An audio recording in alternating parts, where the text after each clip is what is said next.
धन धन सतगुरु सत कबीर भगत की पीड़ मिटाने वाले धन धन। एक समय श्री कृष्ण जी के आध्यात्मिक गुरु दुर्वासा जी, अब देखो श्री कृष्ण जी के गुरु के विषय में हमने सुना है कि संदीपनी जी उनके गुरु थे।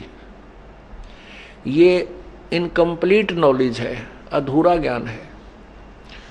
संदीपनी जी उनके ज्ञान गुरु अक्षर ज्ञान गुरु थे। यानी जैसे बालक ने पढ़ाया करें कह खग गड़ाइए, जो टीचर होते हैं अक्षर ज्ञान कराने वाले, शिक्षा देने वाले, केवल अक्षर ज्ञान। दुर्वासा जी जो थे वो उनके आध्यात्मिक गुरु थे श्री कृष्ण जी के, और श्री कृष्ण जी गुरु थे पांडवों के और 56 करोड़ यादवों के, जो उनके वंशज, उनके जो उसके वंशज थे, यानी उनके अपने कुल के लोग थे, उनके भी वो धार्मिक गुरु थे, आध्यात्मिक गुरु थे श्री कृष्ण जी। और श्री कृष्ण जी के गुरु थे दुर्वासा जी। दुर्वासा जी बहुत बड़े सिद्ध पुरुष प्रसिद्ध थे। उन्होंने सिद्धियां प्राप्त कर रखी थी, क्रोधी बहुत थे। दुर्वासा जी बहुत ज्यादा तमोगुण से प्रभावित रहते थे। एक दिन दुर्वासा जी द्वारका नगरी के पास, नगर से बाहर एक बनी में, एक छोटा सा जंगल होता है, उसके बाद अलग खेत शुरू हो जाते हैं, तो उस बनी में दुर्वासा जी विराजमान हो गए। जा करके नगर के व्यक्तियों को पता चला कि दुर्वासा जी बहुत बड़े सिद्ध पुरुष हैं, नगर के बाहर आए हुए हैं, और ऐसी चर्चाएं चली कि वो भूत भविष्य और वर्तमान के विषय में बहुत जानते हैं। लेकिन यादव जो थे वो भगवान श्री कृष्ण की आड़ में, भगवान श्री कृष्ण के साथ रह करके अभिमानी हो गए थे, क्योंकि श्री कृष्ण जी ने अपने जो प्रारब्ध कर्म अनुसार जो उनको आदेश था ऊपर से, उस अनुसार उन्होंने कंस को मारा, चाणूर को मारा, जरासंध को मारा, और केसी नामक राक्षस को मारा, पूतना को मारा, काल्यवन का वध मुचकंद से करवाया। इस प्रकार की घटनाओं से वो बहुत सुप्रसिद्ध हो गए थे, हीरो पाक गए थे। और उस हीरो की आड़ में उनके जो संतान थी, उनके जो यादव कुल के लोग थे, वो इतने अभिमानी हो गए थे कि श्री कृष्ण से ऊपर वह किससे नहीं माने थे। और ऐसे जो संत ऋषि आते थे उनकी बदतमीजी से पेश आते थे, उनको धमका देते थे, उनको अपवचन बोलते थे, कुछ शब्द भी कह देते थे। हमारे जो भगवान कहते हैं कि साधु संतों के, भक्तों के साथ कभी भी, वैसे तो संत भक्त ने कभी भी किसी के साथ अभद्र व्यवहार करना ही नहीं चाहिए। नम्रता के साथ कोई भी ज्ञान विवाद, जो वाद विवाद भी करना ज्ञान के ऊपर, तो नम्रता और सभ्यता से करना चाहिए। किसी की आत्मा को मतलब डायरेक्ट एक अभद्र तरीके से ठेस नहीं पहुंचावे। और यदि ज्ञान, सत्य ज्ञान को सुनने से वो गलत ज्ञान को अपने को पक्का माने बैठा, इसमें ठेस सोवा लागो, उसको कोई दिक्कत नहीं, क्योंकि वो ठेस लगेगी तो वो सीधा होगा। ठेस मीन उसको चोट लगेगी, वह जो बांगा टेढ़ा ज्ञान ग्रहण कर रखा ठीक हो जाएगा। तो वहां पर उस अर्जुन, श्री कृष्ण जी के जो वंशज थे, यानी कुल के लोग थे, वो अभिमानी हो गए थे। कुछ बच्चों ने और श्री कृष्ण जी के पुत्र प्रद्युम्न ने, और कुछ उसी हम उम्र के, वो 40 साल का हो रहा था, प्रद्युम्न भी बालक नहीं था, पोता, प्रद्युम्न का पोता भी हो चुका था, 40, 45, 50 साल की उम्र का हो चुका था। तो उसने, प्रद्युम्न ने और 5-7 और सिरफिरे यादव ने एक स्कीम बनाई कि भाई दुर्वासा जी की परीक्षा लेंगे, देखते हैं ये कितना विद्वान और कितना भूत भविष्य की जानता है। उसके लिए उन्होंने एक व्यक्ति को, एक गर्भवती स्त्री का स्वांग धारण करवाया। एक लोहे का कड़ा पेट का बांधा, छोटा सा कढ़ाया, जैसे 5, 7, 10 परिवार के सदस्यों का खाना बनाने का होता है, तो उसको पेट पर बांधा। उसके ऊपर कुछ गुद्दड़ यानी ये लोगड़ रुई बांध दी, ऊपर का और कपड़ा बांध करके पीछे पेट पर गांठ ला दी। ऊपर से उस समय जो स्त्रियों का वहां पहनावा था ऐसे वस्त्र पहना दिए और मुंह के ऊपर कपड़ा डाल लिया जैसे घूंघट करते हैं। और बाकी 5-10 व्यक्ति उसके साथ चल पड़े। उसका एक नकली पति बना लिया। दुर्वासा जी के पास जाकर के प्रणाम किया और कहा, महात्मा जी, हमने सुना है कि आप भूत भविष्य और वर्तमान का पूर्ण ज्ञान रखते हैं। ये भक्त है, ये व्यक्ति है, ये इसकी पत्नी है। इनके ऊपर परमात्मा ने बहुत वर्षों के बाद अब मेहर की है। इसकी पत्नी को अब गर्भ रहा है। ये उतावले हो रहे हैं कि हम ये पूछना चाहते हैं कि इस स्त्री के गर्भ से लड़का होगा या लड़की, आप कृपा बताइए। दुर्वासा जी ने जब देखा अपनी दृष्टि से, दिव्य दृष्टि से, तो सारे बकवाद को समझकर और बहुत क्रोधित हो गया। एकदम कहने लगा, बताऊं इससे क्या होगा? ये जो गर्भ है इससे यादव कुल का सर्वनाश होगा, सर्व यादों का नाश होएगा। और न्यू कर करी लाल आखिर वही वो काढ़ा चिमटा। अब वो तो डांक ठोक की भाग लिए बालक, वो व्यक्ति जो थे वही के में और ना कह देर कर दे, तो भाग लिए आगे। यानी वहां से चल करके गांव में चर्चा हुई, नगरी में चर्चा हो गई कि कुछ व्यक्तियों ने, कुछ बच्चों ने दुर्वासा के साथ मजाक कर दिया और दुर्वासा जी ने यादों का कुल नाश होने का श्राप दे दिया।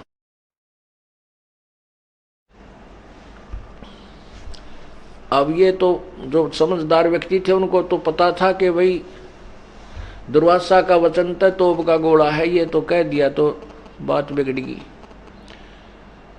तो कुछ व्यक्ति कहने लगे, भी हमने क्या चिंता है, हमारे साथ हमारे गुरुदेव जो श्री कृष्ण भगवान हैं वो तो सारी ब्रह्मांड के मालिक हैं, सब कुछ कर सकते हैं। उनने कैसे ऐसे कर दिया, वो मार दिया, वो मार दिया, उसका ऐसे कर दिया, तो हम अपने गुरुदेव के पास चलते हैं, ये समाधान कर देंगे, क्यों चिंता करते हो। तो कुछ जो नगर के जो मौजूद से व्यक्ति थे 50-100 इकट्ठे हुए, बच्चों को साथ ले लिया और श्री कृष्ण जी के पास गए। श्री कृष्ण जी से प्रार्थना की कि हे गुरुदेव, ऐसे ऐसे बच्चों ने नालायकी के कारण दुर्वासा जी से मजाक कर दिया और उन्होंने श्राप दे दिया कि इस गर्भ से यादव कुल का नाश होगा, आप ही हमारी रक्षा कर सकते हैं। श्री कृष्ण जी ने कहा कि भी बच्चों को ने बहुत भारी गलती की है, साधु संतों के साथ मजाक ठीक नहीं होता। ऐसे करो, उन्हीं बच्चों को साथ ले जाओ जिन्होंने मजाक किया है, उन व्यक्तियों को, और दुर्वासा जी के चरणों में डाल दो, उसी से क्षमा याचना करो जब बात बनेगी। सभी बच्चों को, उन सभी व्यक्तियों को लेकर के दुर्वासा जी के पास गए वो मौजूद व्यक्ति। उनसे प्रार्थना की कि हे ऋषिवर, बालक है, माफ कर दो, आपके बच्चे हैं, इनसे गलती होगी, हम आप अक्षमा याचना करने आए हैं। दुर्वासा जी ने कहा कि भाई मैंने जो वचन कह दिया ये वापस नहीं हो सकता, ये मेरे बस की बात नहीं, ये तो होगा ही होगा। आप जा सकते हैं। अपने बच्चों को समझा के रखा करो। पहले सोचना था इन्होंने, अब आए हो तुम अक्षमा याचना करने, ऐसे ऐसे बहुत सी बातें सुनाई। तो व्यक्ति उठकर आ गए, श्री कृष्ण के पास फिर गए। उन्होंने कहा कि भगवान ऐसे ऐसे दुर्वासा जी ने जवाब दे दिया है, और वो कह रहे हैं कि तुम जो वचन मैंने कह दिया ये मैं वापस नहीं कर सकता, ये तो होगा ही होगा। तो पूरे नगर में चूल्हा नहीं चढ़ा, खाना नहीं पका, कि तो नाश हो गया। और श्री कृष्ण जी से बताया गया कि पूरा नगर संताप में है, सब डरे हुए हैं, भयभीत हो गए हैं, कोई खाना भी नहीं पका रहा है। तब श्री कृष्ण जी ने कहा कि क्यों चिंता करते हो, मैं बता समाधान इसका, और अपना खाना खाओ, आराम से रहो, चिंता मत करो। श्री कृष्ण जी ने समाधान बताया कि आप ऐसा करो,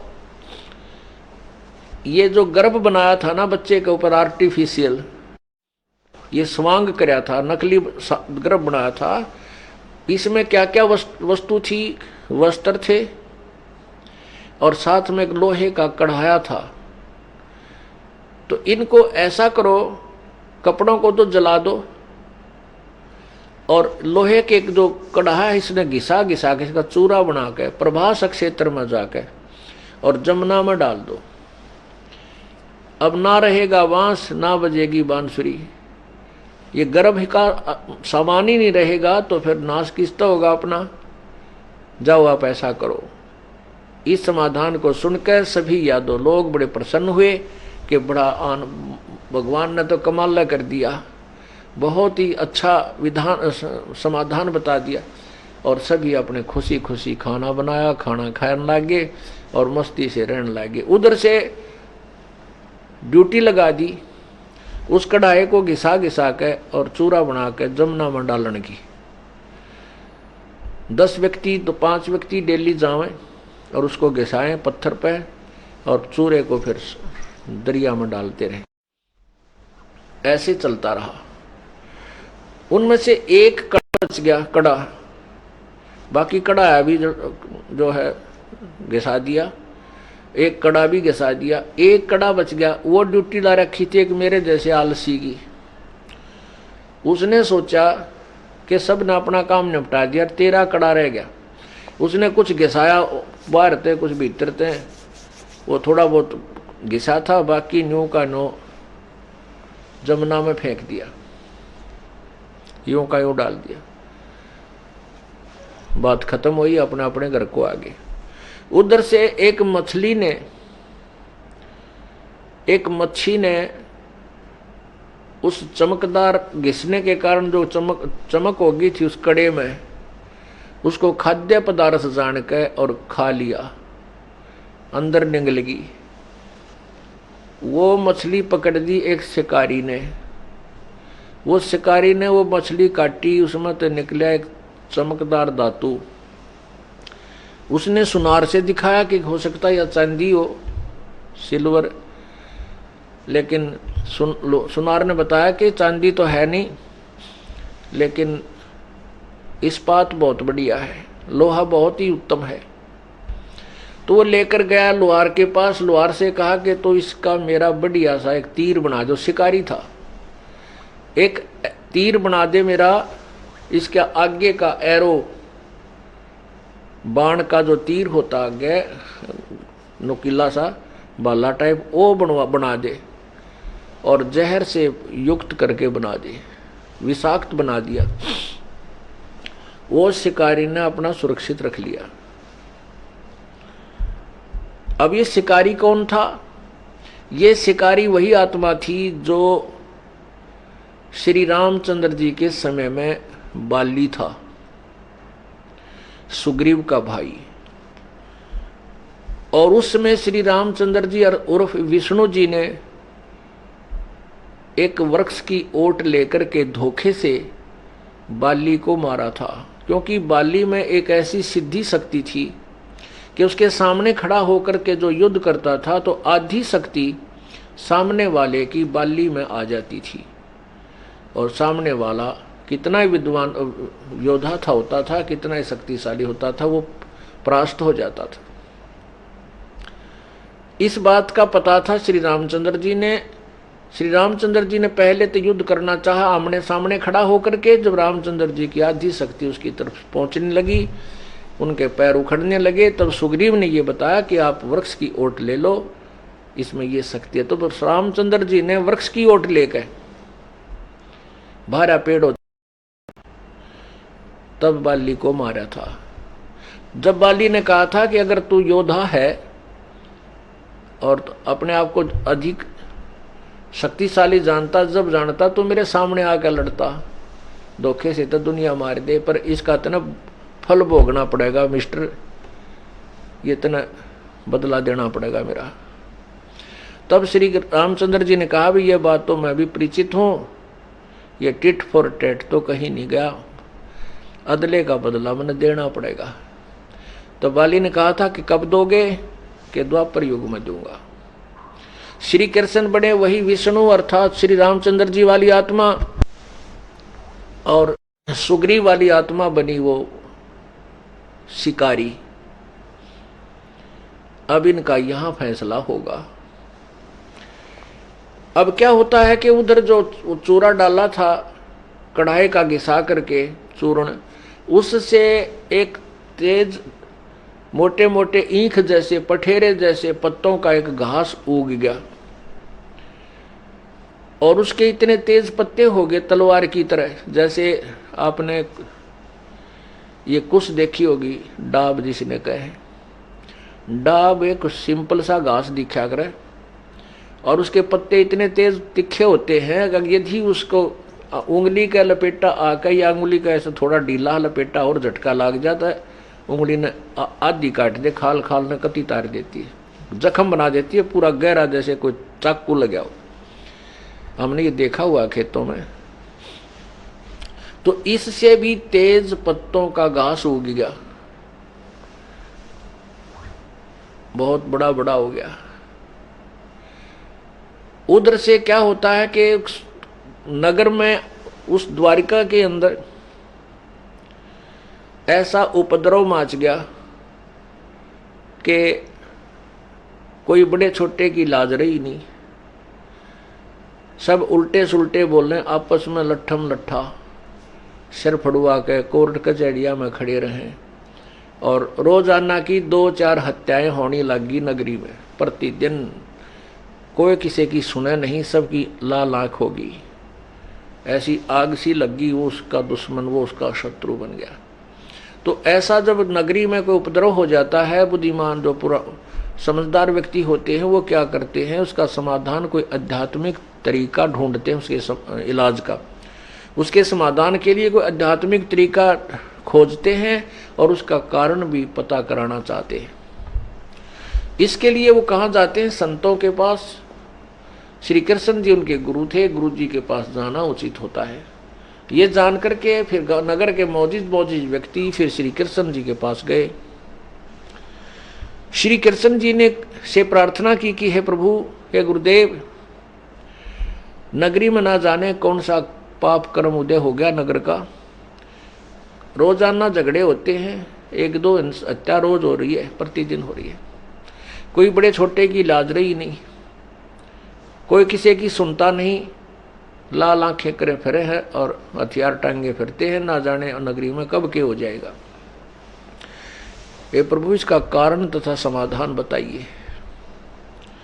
श्री कृष्ण जी ने कहा कि भाई ऐसा, ये कारण तो मैं बताता हूं कि तुम्हारे ऊपर दुर्वासा जी का जो श्राप है वो इब हैवी हो गया, वो प्रभावी हो गया तुम्हारे ऊपर, वो इफेक्टिव हो रहा है।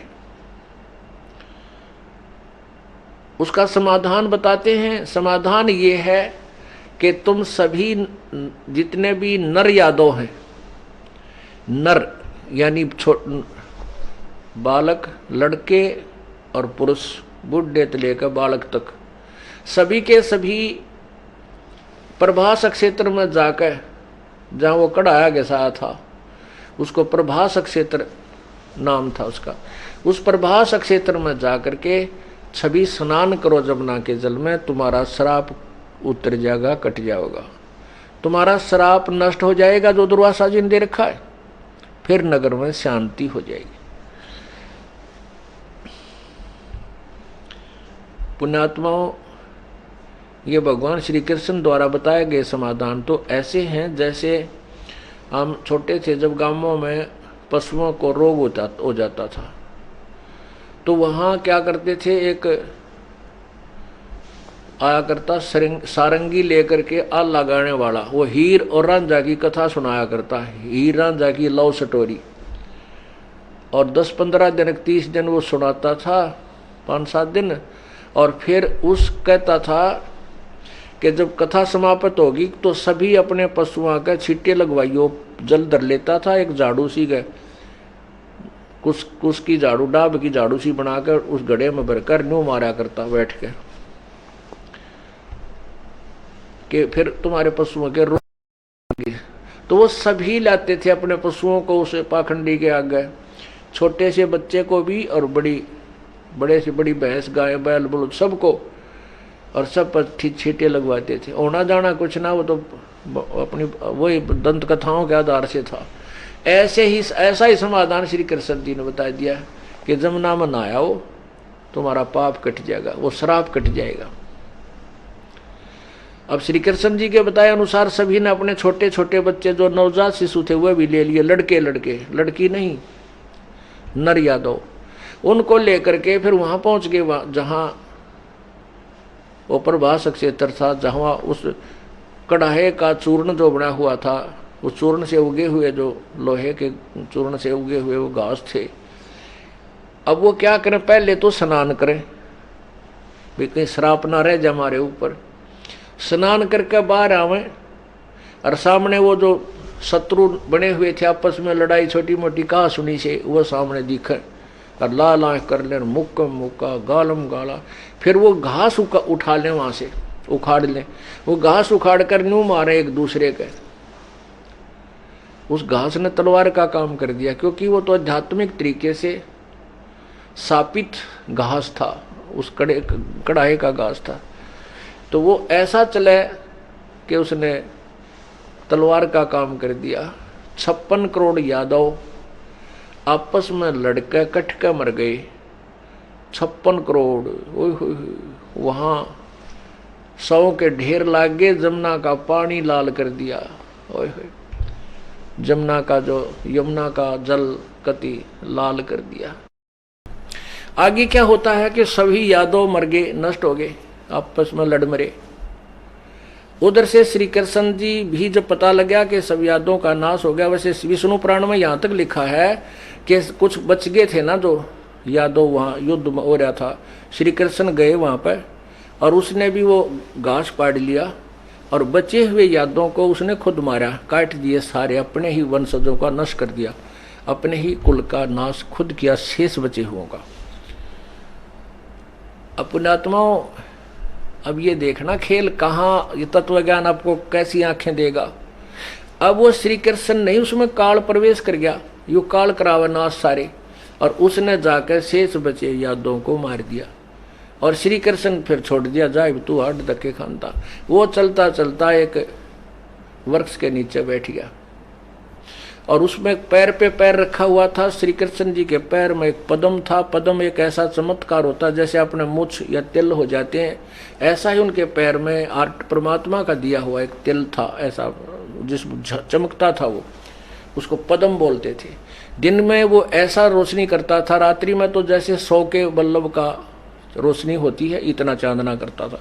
रात्रि में बल्लभ चस रहा होता, दिन में चस रहा होता लेकिन उसकी दिखाई देता है लेकिन प्रकाश नहीं होता, फिर भी चमक होती है। ऐसे वो पद्म एक वृक्ष के नीचे झुरमटों की आड़ में, ओट में चमक रहा था भगवान श्री कृष्ण के पैर का। और वही शिकारी जिसने उस कढ़ाई के बचे हुए कड़े से, मछली से निकाले हुए कड़े से विषाक्त तीर बनवाया था, वो उसी बाण को लिए हुए घूम रहा था। उस दिन उसने 12-1 बजे तक कुछ नहीं मिला, कोई शिकार नहीं मिला। तो उसने सोचा कि इस वृक्ष के नीचे जाके विश्राम कर लेता हूं, गहरी छाया है। उस छाया के अंदर श्री कृष्ण विश्राम कर रहे थे और झुरमुट उसकी जो वृक्ष की जो टहनियां थी वो जमीन पर टिकी हुई थी। शिकारी जब उधर चला तो उसने उस पैर के अंदर से चमक रहा वो पद्म दिखा जुर्मटों के वृक्षों के पत्तों के अंदर से। उसने सोचा, शिकारी ने सोचा कि ये कोई मृग बैठा है, कोई हिरण है और उसकी आंख चमक रही है। अब मुझे शिकार कोई मिला नहीं और कहीं मैं इधर से जाऊं, ये आहट पाकर भाग ना जा, तो ऐसे सीधे ही तीर ठोक दिया उन पत्तों के अंदर से, आंख निशाना बना के, वो पैर का पद्म निशाना बना के। श्री कृष्ण जी के पैर में वो तीर लगा और तीर लगते ही श्री कृष्ण जी हाय मर गया, हाय मर गया चिल्लाने लगे। तब शिकारी ने सोचा ये तो कोई मानस मर गया, मनुष्य मर गया, भाई जुल्म हो गया, और तुम तो बहुत जुल्म कर दिया। जाके देखा तो वो कौन, द्वारकाधीश मुकुटधारी श्री कृष्ण जी तड़फ रहे हैं। तब उस शिकारी ने हाथ जोड़कर कहा, प्रभु मेरे से गलती होगी, मैंने आपके पैर में जो चमक थी इसको मृग यानी हिरण की कोई आंख समझी, और प्रभु मुझे अक्षमा कर दो, मेरे से धोखे से लग गया तीर, मेरे अपराध को माफ करो। तब श्री कृष्ण ने कहा कि शिकारी तेरा भाई तेने धोखे से नहीं मारा और तेरा कोई अपराध नहीं, ये तो तेरा और मेरा कोई पिछला हिसाब किताब था, पिछले जन्म का कोई टिट फॉर टैट था, ये बदला था, यो मैंने चुका दिया। अब उस शिकारी ने पूछा, प्रभु आपका और मेरा क्या बदला हो सका है, आप तो एक द्वारकाधीश में एक कंगाल आदमी। तब उस श्री कृष्ण ने बताया कि पिछले जन्म में तू सुग्रीव का भाई बाली था, मैं रामचंद्र था, और उसमें मैंने एक वृक्ष की ओट लेकर धोखे से तुझे मारा था, आज तूने मुझे ऐसे धोखे से मार दिया, मेरा और तेरा टिट फॉर टेट बराबर हो गया। पर एक काम कर, तू यहाँ से भाग जा और मेरा संदेशा भिजवा दे, किसी को कह दे द्वारका में जाके कि श्री कृष्ण वहाँ तड़फ रहा है, पांडवों के पास संदेशा पहुंच जाए, वो आ जाए। पांचों पांडव आ गए। अब पांचों पांडव आए तो उन्हें पता चला कि यादव कुल का नाश हो गया, श्री कृष्ण जी तड़फ रहे हैं। वहां पहुंचे, श्री कृष्ण जी ने कहा कि भाई आ जाओ बच्चों, तुम मेरे प्रिय मित्र और रिश्तेदार और मेरे सखा यानी शिष्य हो, आज मैं तुम्हें अंतिम उपदेश देना चाहता हूं और मेरी आज्ञा का पालन करना। प्रथम तो यह है कि यहाँ कोई नर यादव नहीं बचा है। अर्जुन, इन सभी पांचों पांडव, तुम सभी इन स्त्रियों को वहां ले जाना, यहाँ दुष्ट लोग, आसपास के जंगली लोग इनको तंग करेंगे। और दूसरा ये है कि आप सारे पांडव राज त्याग के हिमालय में जाके तपस्या करके अपने शरीर को गला दो, जब तक तुम्हारा शरीर अंत ना हो हिमालय में तप करते रहो, क्योंकि न तप देख रहा क्या विष्णु जी का मैं भी तप करता हूँ, वह शिक्षा आज्ञा दे दी कि तुम तप करना। और जबकि गीता जी में 17वें अध्याय के 4, 5, 6 श्लोक में लिखा, 7 में लिखा है कि जो घोर शास्त्र विधि को त्याग कर जो मनमाना घोर तप तपते हैं वो दुष्ट आत्मा नरक में डाले जाते हैं। गीता में ज्ञान जो है वो वेदों वाला है, और जो वो दंत कथा सुनाई जा रही थी वो काल और कृष्ण और विष्णु जी के अपने सिद्धांत बनाए हुए जो शास्त्र विरुद्ध थी वो बताए जा रहे हैं। कि देखिएगा गीता जी, श्रीमद् गीता अध्याय नंबर 17 और श्लोक नंबर 5 में, जो मनुष्य शास्त्र विधि रहित केवल मनमाना कल्पित घोर तप को तपते हैं, दंभ और अहंकार से युक्त, कामना से आसक्त और बल के अभिमान से युक्त भी युक्त, शरीर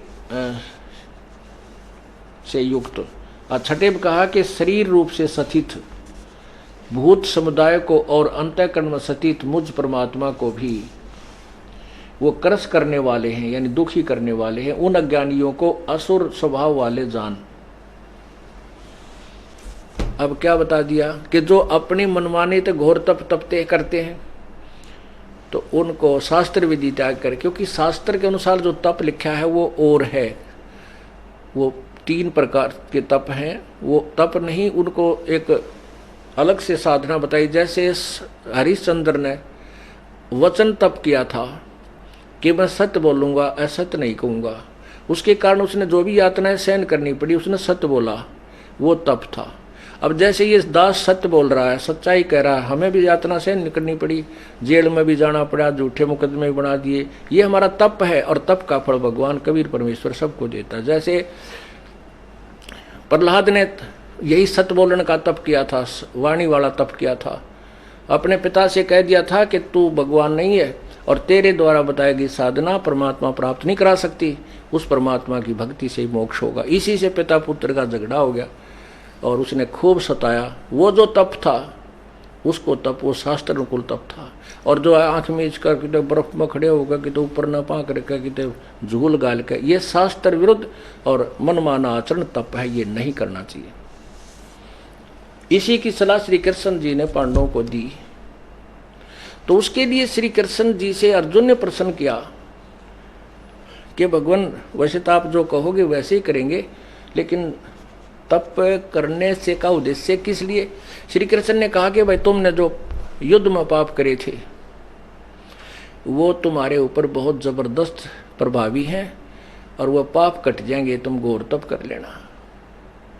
अब जैसे जब उन युधिष्ठिर जी को जो सौपन आने लगे थे, प्रेतात्मा 57 थी, वो 3 ताप के अंदर थी। और वो भी श्री कृष्ण जी से पूछा गया था कि ये क्या कारण है भगवान भगत भाई युधिष्ठिर को ये ऐसी ऐसी परेशानियां हो रही हैं। तो श्री कृष्ण जी ने कहा था कि तुम्हारे ऊपर जो तुमने युद्ध में पाप किए थे वो सता रहे हैं। उसका समाधान बताया था कि यज्ञ करो, और वो यज्ञ भी ना विष्णु तो ही, ना ब्रह्मा थे, ना शिव थे, ना 33 करोड़ देवताओं से, ना 88,000 ऋषियों से, ना श्री कृष्ण जी से पूरी हुई, वो अभी कबीर परमेश्वर ने ही जाकर उसको पूरा किया था। तभी वो 3 ताप भी जब कट्टे थे, जब परमात्मा ने वहाँ भोजन खा लिया, वो शंख उनका बजा दिया। अब फिर श्री कृष्ण कह रहा है कि वो जो तुमने युद्ध में पाप करे थे वो तुम्हारे ऊपर तुम्हें दुखी कर रहे हैं, इसलिए उन पापों को काटने के लिए तुम तप करो। अब उस समय अर्जुन की जो बुद्धि का वो सुलटा चक्कर चाल पड़ा। तब अर्जुन के मन में आया कि भगवान गीता का ज्ञान दे था जब दूसरे अध्याय के 37 और 38 में श्लोक में, जब तो नो कह रहे थे तुम्हें कोई पाप नहीं लगेगा, तू युद्ध कर ले, और अब मैं नाटू था, हाथ भी जोड़ू था, ये भगवान हम तो भिक्षा का अन्न खा के गुजारा कर लेंगे, और मैं तो ये चाहता हूँ कि ये सामने दुशासन और दुर्योधन मन न मार दे अपनी हत्या को, मैं मर जाऊं, ये घोर पाप का जो अनर्थ है ये युद्ध टल जावे, ये घोर पाप ना हो। और उस समय आपने जुल्म किया हमारे को, मेरे को डराया, बूंदा शीशा विकराल शरीर दिखाया और कहा तो युद्ध कर ले, लालच दिया, तू मर गया तो जो है स्वर्ग में जाएगा, और जीवित रहा तो विजय हुआ तो पृथ्वी के राज्य को भोगेगा। तब का भगवान आज हमारे तो एक भी हाथ में लाडू ना रहा, ना तो हम युद्ध में मरे ताकि स्वर्ग प्राप्ति करते। आज आप कह रहे हो कि राज्य को त्याग करके जाओ, वहां हिमालय में गल जाओ तप करके। आपको क्या मिल गया हमारे साथ इतना धोखा करके? अर्जुन ने जब साफ कह दिया, तब युधिष्ठिर कहने लगा कि अर्जुन ये समय भगवान के साथ ऐसी बातें करने का नहीं है, ये अंतिम श्वास गिन रहे हैं, इनके साथ नम्रता से बात करो। तब श्री कृष्ण अर्जुन ने कहा कि भगवान यदि आपने मेरी शंका का समाधान नहीं किया तो मेरी मौत भी ठीक से नहीं होगी, तेरे को सारी उम्र कोसूंगा। भाई किस कारण से तूने हमारे साथ धोखा किया जब तू कह रहा था कि तुम कोई युद्ध कर ले कोई पाप नहीं लगेगा? भाई को जब ये बुरे सौपन आ रहे थे जब आपने ये समाधान और यही वक्तव्य कहा था तो मैं इस बात को सोचकर चुप रह गया था भगवान कि यदि मैं आज वाद विवाद करूंगा तो भगवान मेरे भगत भाई जो है इलाज नहीं कराएंगे अपना, और नहीं कराएंगे तो ये सोचेंगे अर्जुन कुछ खर्च हो रहा है इसलिए बीच में टोका टाकी कर रहा है, इसलिए मैं चुप रहा। उस दिन का ये कांटा मेरा खटक रहा था, आज फिर आपने दुखती चोट पर फिर और जख्म पर चोट मार दी। आज फिर कह रहे हो कि तुम्हें वो पाप सता रहे हैं जो युद्ध किया था, बंधुघात किया था। तब श्री कृष्ण कहने लगा भाई अर्जुन सच्ची बात बता दूं कि जो मैंने गीता में क्या कहा था उसका मुझे नहीं मालूम, परंतु भाई ये जो चक्कर चला रहा है या कोई और शक्ति है, वो तेरे बस की न मेरी, क्रम चक्र भाई चलता ही रहेगा। लेकिन तुम मेरे प्रिय हो, मैं तुम्हारा अहित नहीं कर सकता। जितना मुझे ज्ञान है मैं उसका समाधान बता रहा हूं कि आप अवश्य तप करना। इससे स्पष्ट हो गया श्री कृष्ण अर्थात श्री विष्णु जी ये तो माइनस पावर थी, कुछ भी नहीं थे। जनसाधारण जैसे पिछले संस्कार इनके अच्छे थे तो प्रभु पद पा गए। अंत में 92 इनकी मृत्यु, इनके अनुयायियों का क्या हाल हुआ, इनके कुल का इनके सामने सारा संहार हुआ। श्री कृष्ण जी कोई बचाव नहीं कर सके। अब पुण्यात्माओं और आगे बता दूं, कबीर साहब कहने लगे उस स्वामी रामानंद जी को कि इतना कह के श्री कृष्ण शरीर छोड़ गए, यानी मृत्यु होगी उनकी, और उनके शरीर का जहाँ अंतिम संस्कार किया, आज वो एक यादगार के लिए वहाँ पर एक छोटी सी मंदिर बनाया। बाद में वो बहुत बड़ा द्वारकाधीश नाम से मंदिर बन गया, लेकिन वो यादगार है कि यहाँ श्री कृष्ण जी का शरीर छूटा था, यहाँ दफनाए गए थे। बोलो सतगुरुदेव सत साहिब।